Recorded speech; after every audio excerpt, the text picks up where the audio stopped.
itu komunikasi organisasi, contoh komunikasi organisasi, dan jenis-jenisnya. Nah, sebelum kami mulai, sebelumnya ingin memperkenalkan dulu nih teman kita satu-satu. Yang pertama ada...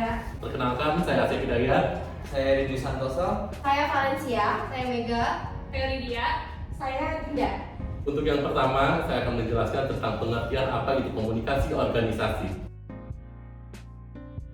Untuk secara umumnya, komunikasi organisasi merupakan bentuk pertukaran pesan antara unit-unit komunikasi yang berada di dalam suatu organisasi. Untuk yang pertama, ada pengertian komunikasi organisasi dari para ahli. Yang pertama, yaitu ada dari Goldhaber. Komunikasi organisasi menurut Goldhaber adalah proses menciptakan dan menukar pesan dalam suatu jaringan hubungan yang saling ketergantungan satu sama lain untuk mengatasi lingkungan yang sering berubah-ubah. Next one ada dari De Vito. Komunikasi organisasi merupakan sebuah usaha pengiriman pesan dan penerimaan pesan baik dalam kelompok formal dan informal dalam sebuah organisasi. Nah, kita mau menjelaskan jenis-jenis komunikasi organisasi. Jenis-jenis komunikasi organisasi ini terbagi menjadi 4. Yang pertama itu ada komunikasi ke bawah. Komunikasi ke bawah dalam organisasi berarti bahwa informasi mengalir dari jabatan berotoritas lebih tinggi kepada mereka yang berotoritas lebih rendah. Yang kedua ada komunikasi ke atas. Komunikasi ke atas adalah sebuah organisasi berarti bahwa informasi mengalir dari tingkat yang lebih rendah ke tingkat yang lebih tinggi.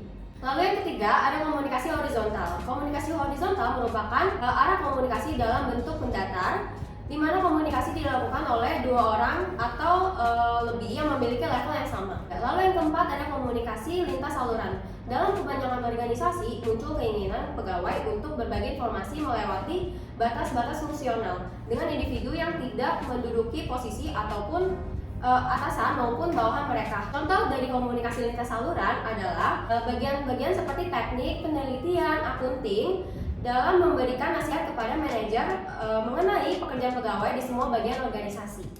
Jadi saya akan menjelaskan contoh dari komunikasi diagonal dan komunikasi horizontal. Untuk komunikasi horizontal sendiri, seperti yang kita ketahui itu adalah komunikasi yang sejajar.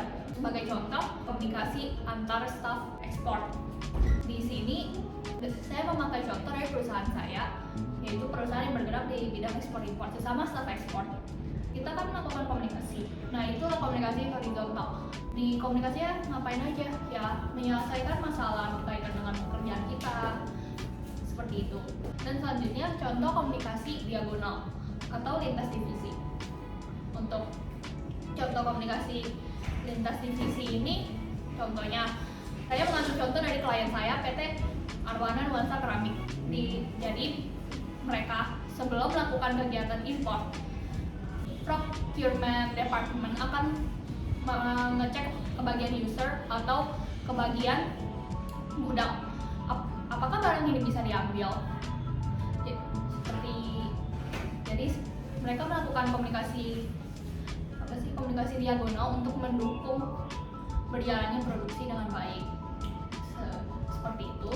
Dan selanjutnya untuk komunikasi ke atas dan ke bawah akan dijelaskan oleh rekan saya Dinda. Di sini saya akan menjelaskan untuk proses komunikasi. Ada download communication dan upward communication. Yang pertama, apa sih download communication? Yaitu komunikasi yang berlangsung ketika orang-orang yang berada pada tataran manajemen mengirimkan pesan kepada bawahannya, kayak dari atas ke bawah. Nah, untuk contohnya itu mungkin saya sebagai contoh, saya sebagai seorang pemimpin dari perusahaan yang akan memimpin sebuah rapat untuk membicarakan tentang pekerjaan apa yang harus dilakukan sebulan ke depan oleh tim saya. Dalam mengerjakan atau menjalankan tugas yang diberikan oleh pimpinan, perlunya sebuah motivasi dari saya sebagai pemimpin. Itu sebagai contoh untuk dari download communication. Sedangkan untuk upward communication adalah komunikasi yang terjadi ketika bawahan mengisi pesan kepada atasan, seperti mungkin menyampaikan saran, menyampaikan keluhan dari diri pribadi. Kurang lebihnya seperti itu contohnya. Saya akan menerangkan kenapa kita perlu untuk belajar tentang komunikasi organisasi. Komunikasi adalah suatu, menurut pengertiannya dulu, komunikasi adalah proses mengirim dan memilah serta menerima simbol atau pesan dari seseorang atau lebih agar pesan tersebut dapat tersampaikan kepada komunikan dan dipahami oleh lawan bicara. Nah, sedangkan organisasi adalah suatu kesatuan sosial dari sekelompok manusia yang saling berinteraksi menurut suatu pola tertentu sehingga setiap anggota organisasi yang memiliki fungsi dan tugasnya masing-masing yang sebagai suatu kesatuan mempunyai tujuan tertentu dan mempunyai batas sehingga bisa dipisahkan secara tegas dari lingkungannya. Dan keberadaan suatu organisasi sangat dipengaruhi oleh beberapa aspek di antara penyatuan visi dan misi serta tujuan yang sama dengan perwujudan eksistensi sekelompok orang tersebut terhadap masyarakat. Agar dapat dipahami tujuan itu, organisasi memerlukan sistem manajemen afektif yang akan menunjang jalannya organisasi secara terus-menerus dan tingkat efektivitasnya sebagai pegawai juga perlu diperhatikan. Setelah mengetahui pengertian itu, mari kita ketahui apa komunikasi organisasi itu. Komunikasi organisasi itu merupakan sebuah proses yang terjadi dalam suatu organisasi berupa penyampaian, penerimaan, serta pertukaran informasi dan pesan yang dilakukan untuk mencapai suatu tujuan tertentu yang sudah ditetapkan oleh bersama. Setelah memahami pengertiannya, kita bisa mendapat manfaat dari mempelajari komunikasi organisasi. Manfaat pertama, dengan mengetahui teori komunikasi organisasi, maka dapat memahami posisi kita dalam organisasi atau dalam kelompok tersebut. Manfaat kedua, pemahaman mengenai komunikasi organisasi dapat memperkuat hubungan antara anggota dan pimpinan organisasi sehingga umur organisasi dapat tahan lebih lama. Manfaat ketiga, mempermudah tercapainya tujuan organisasi. Hal ini dikarenakan terbentuknya komunikasi yang baik sehingga antar anggota dan setiap pimpinan unit memahami perbedaan pendapat yang hadir dalam setiap diskusi. Manfaat keempat, dapat membuat seseorang individu menyesuaikan diri serta menempatkan diri dengan baik di dalam organisasi atau kelompok tersebut. Manfaat kelima, mengetahui tugas seseorang pemimpin dan anggota dalam suatu organisasi.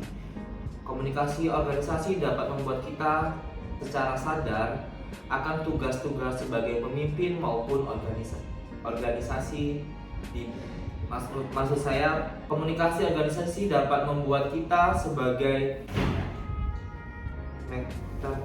komunikasi organisasi dapat membuat kita sadar sebagai akan tugas sebagai seorang pemimpin maupun anggota-anggota dalam suatu organisasi. Terima kasih.